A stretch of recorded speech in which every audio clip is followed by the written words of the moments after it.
Hi ಎಲ್ರಿಗೂ ನಮಸ್ಕಾರ. ನಾನು ಪ್ರಜ್ವಲ್. ಇವತ್ತಿನ ವಿಡಿಯೋದಲ್ಲಿ ಬಿಗ್ ಬಾಸ್ ಸೀಸನ್ 8 ಸೆಕೆಂಡ್ ಇನ್ನಿಂಗ್ಸ್ನ 18ನೇ ದಿನ ಹಾಗೆ ಈ ವಾರದ ಕತೆ ಕಿಚನ ಜೊತೆಲಿ ಏನಾಯ್ತು ಅಂತ ತಿಳಿಸ್ಕೊಡ್ತೀನಿ. ಸೊ ಅದಕ್ಕಿಂತ ಮುಂಚೆ ನೀವಿನ್ನು ನನ್ನ ಚಾನಲ್ಗೆ ಸಬ್ಸ್ಕ್ರೈಬ್ ಆಗಿಲ್ಲ ಅಂದರೆ ಸಬ್ಸ್ಕ್ರೈಬ್ ಆಗಿ, ಜೊತೆಗೆ ಪಕ್ಕದಲ್ಲಿರುವಂಥ ಬೆಲ್ ಐಕನ್ ಪ್ರೆಸ್ ಮಾಡೋದನ್ನ ಮರಿಬೇಡಿ. ಸೊ ಮೊದಲನೇದಾಗಿ 18ನೇ ದಿನದಲ್ಲಿ ಆಗೋದೇನೆಂದರೆ ಮೇನ್ ಆಗಿ ಒಂದು ಕಳಪೆ ಮತ್ತೆ ಅತ್ಯುತ್ತಮ ಆಟಗಾರ ಯಾರು ಅನ್ನೋದನ್ನ ಚೂಸ್ ಮಾಡಬೇಕಾಗಿರುತ್ತೆ. ಸೊ ಇಲ್ಲಿ ಮನೆಯವರೆಲ್ಲ ಸೇರ್ಕೊಂಡು ಚೂಸ್ ಮಾಡೋದು ಒಂದು ಕಳಪೆ ಅಂತ ಪ್ರಶಾಂತ್ ಅವ್ರನ್ನ ಮತ್ತೆ ಅತ್ಯುತ್ತಮ ಅಂತ ದಿವ್ಯ ಹುಡುಗ ಅವ್ರನ್ನ. ನನಗಿಲ್ಲಿ ಎರಡು ಕಡೆನೂ ಕೂಡ ಬೇಜಾರಾಯಿತು. ಇಬ್ರು ಕೂಡ ಏನು ಎರಡಕ್ಕೂ ಸೂಟಬಲ್ ಅಲ್ಲ. ಲೈಕ್ ಪ್ರಶಾಂತ್ ಅವರು ಕಳಪೆಗೆ ಸೂಟಬಲ್ ಅಲ್ಲ, ಹಾಗೇನೆ ದಿವ್ಯ ಹುಡುಗ ಅವರು ಕೂಡ ಏನು ಅತ್ಯುತ್ತಮಕ್ಕೆ ಸೂಟಬಲ್ ಅಲ್ಲ. ಬಿಕಾಸ್ ಯಾಕೆ ಅಂತ ನೋಡೋದಾದ್ರೆ ತುಂಬಾ ಕಡೆ ನೋಡಿದ್ದೀವಿ ನಾವು ಅವ್ರ ಕ್ಯಾಪ್ಟನ್ಸಿಲಿ. ಲೈಕ್ ಸ್ಟಾರ್ಟಿಂಗ್ 2 ದಿನ ಮಾತ್ರ ತುಂಬಾ ಚೆನ್ನಾಗಿತ್ತು ಕ್ಯಾಪ್ಟನ್ಸಿ, ಎಲ್ಲಾನು ಕರೆಕ್ಟಾಗೇನೆ ಮಾಡ್ತಾ ಇದ್ರು. ಬಟ್ ಅದಾದ್ಮೇಲಿಂದ ಲೈಕ್ ತುಂಬಾ ಬದಲಾವಣೆಗಳಾದವು. ತುಂಬಾ ಕಡೆ ಅವರು ಗಮನ ಕೊಡ್ಲಿಲ್ಲ, ಮತ್ತೆ ಎಲ್ಲಿ ತಪ್ಪಾಗ್ತಿದೆ ಯಾವುದನ್ನು ಕೂಡ ಗಮನಿಸ್ಲಿಲ್ಲ. ಮತ್ತೆ ಬೇರೆಯವ್ರ ಮಾತು ಕೇಳಬೇಕಾದ್ರೆ ಅವರು ಲೈಕ್ ನೀಟಾಗಿ ಕೇಳಿಸ್ಕೊತಾ ಇರಲಿಲ್ಲ. ಅವ್ರಿಗೆ ಒಂದ್ ಕಡೆ ಅನ್ಸುತ್ತೆ ಏನೋ ಅವ್ರಿಗೆ ಬೇಕಾದವ್ರ ಮಾತುಗಳನ್ನ ಮಾತ್ರ ಅವ್ರು ಕೇಳಿಸ್ಕೊತಿದ್ರ ಅಂತ ಅನ್ಸುತ್ತೆ. ಲೈಕ್ ಪಾರ್ಶಿಯಾಲಿಟಿ ಮಾಡಬಾರ್ದು ಅಂತ ಅವ್ರು ಎಷ್ಟೇ ಪ್ರಯತ್ನ ಪಟ್ಟರು ಕೂಡ ಅಲ್ಲಿ ಆಯ್ತು, ಅದು ಕಾಣಿಸ್ತು. ಅದಾದ್ಮೇಲಿಂದ ಮತ್ತೆ ಲೈಕ್ ನಾನೇ ಹೇಳಿದ್ದೀನಿ ಅವರ ಇದರಲ್ಲಿ ಏನು ಪಾರ್ಶಿಯಾಲಿಟಿ ಇರಲಿಲ್ಲ ಅಂತ. ಬಟ್ ಸ್ಟಿಲ್ ಮತ್ತೆ ಲೈಕ್ ಗಮನಿಸಿದಾಗ ನೀಟಾಗಿ ಏನು ಕೂಲಂಕುಷವಾಗಿ ನೋಡಿದಾಗ ಫೇವರಿಸಮ್ ಖಂಡಿತವಾಗ್ಲೂ ಇತ್ತು ಅಂತ ಅನ್ಸುತ್ತೆ. ಬಟ್ ತುಂಬಾ ಕಡೆ ಅದಾಗ್ಲಿಲ್ಲ. ಸ್ಟಿಲ್ ಅದು ಎಲ್ಲೋ ಒಂದ್ ಕಡೆ ಆದ್ರೂ ಕೂಡ ಇನ್ನೊಬ್ರಿಗೆ ಅದು ಮೋಸ ಮಾಡ್ದಂಗೆ ಆಗುತ್ತೆ. ಸೊ ಆ ರೀತಿಯಾಗಿ ತುಂಬಾ ಕಡೆ ಏನು ಕ್ಯಾಪ್ಟನ್ಶಿಪ್ ಅಲ್ಲಿ ಇವರು ಎಡವಿದ್ರು. ನಾನು ಅನ್ಕೊಂಡಿದ್ದೆ ಬೇರೆ ಇವರು ಕ್ಯಾಪ್ಟನ್ ಆದಾಗ ಮತ್ತೆ ಫಸ್ಟ್ ಡೇ ನೋಡಿದಾಗ ಲೈಕ್ ಏನು ಎಲ್ಲರಿಗಿಂತ ತುಂಬಾ ಡಿಫ್ರೆಂಟ್ ಆಗಿ ಏನು ಕ್ಯಾಪ್ಟನ್ಶಿಪ್ ನ ನಡೆಸ್ತಾರೆ. ಅದಾದ ನಂತರ ಲೈಕ್ ಏನು ತುಂಬಾ ಸ್ಟ್ರಾಂಗ್ ಆಗಿದ್ದಾರೆ, ಎಲ್ಲಾ ಕಡೆನೂ ಕೂಡ ಕರೆಕ್ಟಾಗಿ ನಾನು ನಡೆಸ್ಕೊಂಡು ಹೋಗ್ತಾರೆ ಎಲ್ಲಾನು ಅಂತ ಅನ್ಕೊಂಡಿದ್ದೆ. ಬಟ್ ನಾನು ನೋಡಿದಂಗೆ ಒಂದು ತುಂಬಾನೇ ಸ್ಟ್ರಾಂಗ್ ಆಗಿದ್ದು ಅವರಲ್ಲಿ ಅವ್ರ ಮಾತು ಮತ್ತೆ ಅವರ ಟೋನ್ ಮಾತ್ರ ಅಷ್ಟೇ. ಬೇರೆ ಲೈಕ್ ಏನು ಅವರು ಏನು ನಿರ್ಧಾರ ಅಥವಾ ಏನು ತಲೆಯಲ್ಲಿ ಇಟ್ಕೊಂಡ್ ಬಂದಿದ್ರು ಅದು ಮಾಡಕ್ಕೆ ಪ್ರಯತ್ನ ಪಟ್ಟರು, ಬಟ್ ಆಗಲಿಲ್ಲ at the end of the day. So ನನಗೆ ಯಾಕೆ ಉತ್ತಮ ದಿವ್ಯ ಹುಡುಗ ಅವರು ಆಗಿದ್ದು ಸರಿ ಅನ್ನಿಸ್ಲಿಲ್ಲ. ಇದಾದ ನಂತರ ನೆಕ್ಸ್ಟ್ ಕಳಪೆಗೆ ಬರೋದಾದ್ರೆ ಇನ್ನೊಂದು ಸೆಗ್ಮೆಂಟ್ ಆಗುತ್ತೆ ಸುದೀಪ್ ಅವ್ರ ಜೊತೆ. ಸೊ ಅಲ್ಲಿ ಸುದೀಪ್ ಅವರು ಒಂದು ಪ್ರಶ್ನೆನ ಕೇಳ್ತಾರೆ ಎಲ್ಲರಿಗೂ ಕೂಡ. ಅಲ್ಲಿ ಕೇಳೋದೇನಂದ್ರೆ, ಈ ಹಿಂದಿನ 2-3 ದಿನದ ಏನು ಪ್ರಶಾಂತ್ ಅವರ ವ್ಯಕ್ತಿತ್ವ ಯಾವ ರೀತಿ ಇತ್ತು, ಅವರ ಬಿಹೇವಿಯರ್ ಯಾವ ರೀತಿ ಇತ್ತು ಅಂತ ಹೇಳಿದಾಗ ಏನು ಎಲ್ಲರೂ ಹೇಳೋದೇನಂದ್ರೆ ಅವ್ರ ಮಾತುಗಳು ಮತ್ತೆ ಅವ್ರ ಪಾಯಿಂಟ್ಗಳು ಎಲ್ಲ ಕೂಡ ಕರೆಕ್ಟ್ ಆಗಿತ್ತು. ಬಟ್ ಅವ್ರದ್ದು ಒಂದು ಪ್ರಾಬ್ಲಮ್ ಏನಂದ್ರೆ ವಾಯ್ಸ್ ರೈಸ್ ಮಾಡ್ತಾರೆ, ಜೋರಾಗಿ ಮಾತಾಡ್ತಾರೆ. ಸೊ ಇದು ಅವ್ರಲ್ಲಿ ಪ್ರಾಬ್ಲಮ್ ಅಂತ ಹೇಳಿದ್ರು. ಸೊ ಇಲ್ಲಿ ಸುದೀಪ್ ಅವ್ರ ಹತ್ರ ಯಾರೆಲ್ಲ ಏನು ಹೇಳಿದ್ರು ಪ್ರಶಾಂತ್ ಅವ್ರದ್ದು ಏನೂ ತಪ್ಪಿರಲಿಲ್ಲ, ಅವ್ರದ್ದೆಲ್ಲ ಪಾಯಿಂಟ್ ಸರಿ ಇತ್ತು. ಬಟ್ ವಾಯ್ಸ್ ಒಂದು ರೈಸ್ ಮಾಡ್ತಾರೆ ಅಂತ. ಬಟ್ ಅದೇ ವ್ಯಕ್ತಿಗಳು ಕಳಪೆನ ಚೂಸ್ ಮಾಡಬೇಕಾದ್ರೆ ಇದೇ ರೀಸನ್ನ ಹೇಳ್ತಾರೆ. ಅಂದರೆ ಅವರು ಯಾರ ಮಾತನ್ನು ಕೇಳೋದಿಲ್ಲ, ತುಂಬ ಏನೋ ವಾಯ್ಸ್ ರೈಸ್ ಮಾಡ್ತಾರೆ. ಅದಾದ ನಂತರ ಅವ್ರದನ್ನೇ ಸರಿ ಅನ್ನೋ ರೀತಿ ಅವರು ಮಾತಾಡ್ತಾರೆ, ಬೇರೆ ಯಾರ್ದನ್ನು ಲೈಕ್ ಯೋಚನೆ ಮಾಡಲ್ಲ. ಸೊ ಈ ರೀತಿ ತುಂಬ ಅಂದರೆ ಆ ಒಂದು ಕಾಂಟೆಕ್ಸ್ಟಲ್ಲಿ ಇನ್ನು ತುಂಬ ರೀಸನ್ಸ್ಗಳನ್ನ ಕೊಡ್ತಾರೆ ಎಲ್ಲರೂ ಕೂಡ. ಇನ್ನು ಪ್ರಶಾಂತ್ ಅವರು ವಿರುದ್ಧವಾಗಿಯೇ ಹೇಳ್ತಾರೆ. ಲೈಕ್ ಇಲ್ಲಿ ಎಲ್ಲರೂ ಕೂಡ ಏನು ಎಡವುದ್ರು ಅಂತಲೇ ಹೇಳ್ಬೋದು. ಒಂದು ಕಡೆ ನೀವು ಅವ್ರು ಮಾತಾಡೋದನ್ನ ಸರಿ ಅಂತೀರಾ, ಮತ್ತು ಇನ್ನೊಂದು ಕಡೆ ಅವ್ರು ಮಾತಾಡೋದನ್ನೇ ತಪ್ಪು ಅಂದ್ಕೊಂಡು ಕಳಪೆಗೆ ಆಗ್ತೀರಾ. ಸೊ ಇಲ್ಲೇ ಗೊತ್ತಾಗುತ್ತೆ ನಮಗೆ ಯಾರು ಕಳಪೆಗೆ ಬರಬೇಕಿತ್ತು ಮತ್ತು ಯಾರು ಅತ್ಯುತ್ತಮಕ್ಕೆ ಏನು ಬರಬೇಕಿತ್ತು ಅಂತ. ಸೊ ಕೂಲಂಕುಷವಾಗಿ ಪ್ರತಿಯೊಂದನ್ನು ಕೂಡ ಅನಲೈಸ್ ಮಾಡಿದಾಗ ನನ್ನ ಪ್ರಕಾರ ಕಳಪೆ ಲೈಕ್ ಅರವಿಂದ್ ಅವ್ರಿಗೆ ಕೊಡ್ಬೋದಿತ್ತು, ಶುಭಾ ಪುಂಜ ಅವ್ರಿಗೆ ಕೊಡ್ಬೋದಿತ್ತು, ರಘು ಅವ್ರಿಗೆ ಕೊಡ್ಬೋದಿತ್ತು. ಸೊ ಇಷ್ಟೊಂದು ಜನ ಇದ್ದಾರೆ. ಬಟ್ ಸ್ಟಿಲ್ ನೀವು ಪ್ರಶಾಂತ್ ಅವ್ರೊಬ್ಬರನ್ನೇ ಚೂಸ್ ಮಾಡಿದ್ದು ನನಗೆ ಯಾಕೋ ಬೇಜಾರಾಯಿತು. ಅರವಿಂದ್ ಅವರು ಒಂದು ಕಡೆ ಲೈಕ್ ಏನಂತಾರೆ ಬೇಡದಿರೋ ವಿಚಾರಕ್ಕೆಲ್ಲ ತಲೆ ಹಾಕಿ ಮಾತಾಡ್ತಾರೆ, ಮತ್ತೆ ಅನಾವಶ್ಯಕವಾಗಿ ಏನು ರೇಗಾಡೋದು ಕಿರ್ಚಾಡೋದು ಅವರು ಕೂಡ ಮಾಡಿದ್ರು. ಪ್ರಶಾಂತ್ ಅವ್ರನ್ನ ಹೀಯಾಡ್ಸಿದ್ರು. ಅದಾದ ನಂತರ ಗೇಮ್ಗಳಲ್ಲಿ ಸ್ವಲ್ಪ ಅವ್ರಿಗೂ ಕೂಡ ಏನು ಫೇವರಿಸಮ್ ಆದಂಗೆ ನಮ್ಮೆಲ್ರಿಗೂ ಕೂಡ ಕಾಣಿಸ್ತು. ಅದಾದ ನಂತರ ಶುಭಾ ಪೂಂಜಾ ಅವರ ವಿಚಾರಕ್ಕೆ ಬಂದರೆ ಲೈಕ್ ಅವರು ಏನು ಒಂದು ಮನೆಯಲ್ಲಿ ನೀಟಾಗಿ ಕೂಡ ಕೆಲಸ ಮಾಡಲ್ಲ, ಜೊತೆಗೆ ಏನೋ ಟಾಸ್ಕ್ ಅಂತ ಬಂದಾಗಲೂ ಕೂಡ ಬೇಗನೆ ಗಿವ್ ಅಪ್ ಮಾಡ್ತಾರೆ. ಸೊ ಇಲ್ಲಿ ಅದು ಯಾರಿಗೂ ಕೂಡ ಕಳಪೆ ಅನ್ನಿಸ್ಲಿಲ್ವಾ. ಅದಾದ ನಂತರ ರಘು ಅವರ ವಿಚಾರಕ್ಕೆ ಬಂದರೆ ಲೈಕ್ ಅವರು ಏನು ಮಾಡ್ತಿದ್ರೆ ನಿಜವಾಗ್ಲೂ ಗೊತ್ತಾಗೋದೇ ಇಲ್ಲ. ಬಿಕಾಸ್ ಫಸ್ಟ್ ಇನ್ನಿಂಗ್ಸೇ ಪರವಾಗಿಲ್ಲ, ಸ್ವಲ್ಪನಾದ್ರು ಕಾಣಿಸ್ಕೊತಿದ್ರು. ಇವಾಗ ಅದನ್ನು ಕೂಡ ಕಾಣಿಸ್ಕೊಳ್ಳೋದಿಲ್ಲ. ಎಲ್ಲೂ ಅವರು ಆ್ಯಕ್ಟಿವ್ ಆಗಿ ಎಂಟರ್ಟೈನ್ಮೆಂಟ್ ಅಂತೂ ಕೊಡ್ತಾ ಇಲ್ಲ ನಮಗೆ. ಲೈಕ್ ಇದೆಲ್ಲ ಕನ್ಸಿಡರ್ ಮಾಡಿದ್ರೆ ರಘು ಅವರು ಕೂಡ ಏನು ಕಳಪೆ ಆಗೋದಿತ್ತು. ಕೊನೆಗೆ ಏನು ಚಕ್ರವರ್ತಿ ಅವ್ರಿಗೆ ಆರಾಮಾಗಿ ಏನು ಕಳಪೆ ಅಂತ ಎಲ್ಲರೂ ಕೂಡ ಚೂಸ್ ಮಾಡ್ಬೋದಿತ್ತು. ಬಿಕಾಸ್ ಎಲ್ಲ ಜಗಳಕ್ಕೂ ಮೇನ್ ಕಾರಣ ಬಂದು ಚಕ್ರವರ್ತಿ ಅವರು. ಬಟ್ ಸ್ಟಿಲ್ ಆ ಒಂದು ಮನೇಲಿರೋರಿಗೆ ಏನು ವಿಷಯ ಅಂತ ಕರೆಕ್ಟಾಗಿ ಗೊತ್ತಾಗದಿರೋ ಕಾರಣದಿಂದಾಗಿ ಏನು ಆ ಪ್ರಶಾಂತ್ ಅವರು ತಪ್ಪಿತಸ್ಥನ ಸ್ಥಾನದಲ್ಲಿ ಎಲ್ರಿಗೂ ಕಾಣಿಸ್ತಾರೆ. ಸೊ ಬಟ್ ಸ್ಟಿಲ್ ನಮಗೆ ನೋಡೋರಿಗೆ ಹೇಳಬೇಕು ಅಂದರೆ ಇವರ 4 ಜನದಲ್ಲಿ ನನ್ನ ಪ್ರಕಾರ ಅರವಿಂದ್ ಅವರು, ಶುಭಾ ಪೂಂಜಾ ಅವರು, ಚಕ್ರವರ್ತಿ ಅವರು, ಹಾಗೆ ರಘು ಇವ್ರ 4 ಜನದಲ್ಲಿ ಯಾರಿಗಾರು ಕಳಪೆ ಕೊಡ್ಬೋದಿತ್ತು.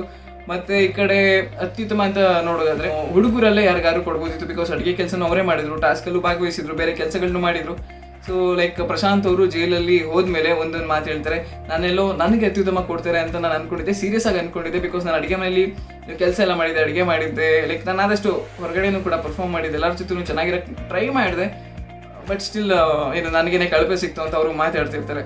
ಸೊ ಇದಾದ ನಂತರ ಇವತ್ತಿನ ಎಪಿಸೋಡ್ ತುಂಬಾನೇ ಚೆನ್ನಾಗಿತ್ತು. ಬಿಕಾಸ್ ಸುದೀಪ್ ಅವರು ಎಲ್ಲ ವಿಚಾರಗಳ ಬಗ್ಗೆನೂ ಕೂಡ ಮಾತಾಡ್ತಾರೆ. ಆಮೇಲೆ ನನಗೂ ಅನ್ನಿಸ್ತು ನಾನು ಏನು ಹೈಲೈಟ್ಸ್ ಹೇಳ್ತೀನಿ ಅಥವಾ ರಿವ್ಯೂ ಮಾಡ್ತೀನಿ, ಕೆಲವೊಂದು ಕಡೆ ನಾನು ಕೆಲವೊಂದು ಪಾಯಿಂಟ್ಸ್ಗಳನ್ನ ಮಿಸ್ ಮಾಡಿದ್ದೀನಿ ಅಂತ ಖಂಡಿತವಾಗ್ಲೂ ಅನ್ನಿಸ್ತು.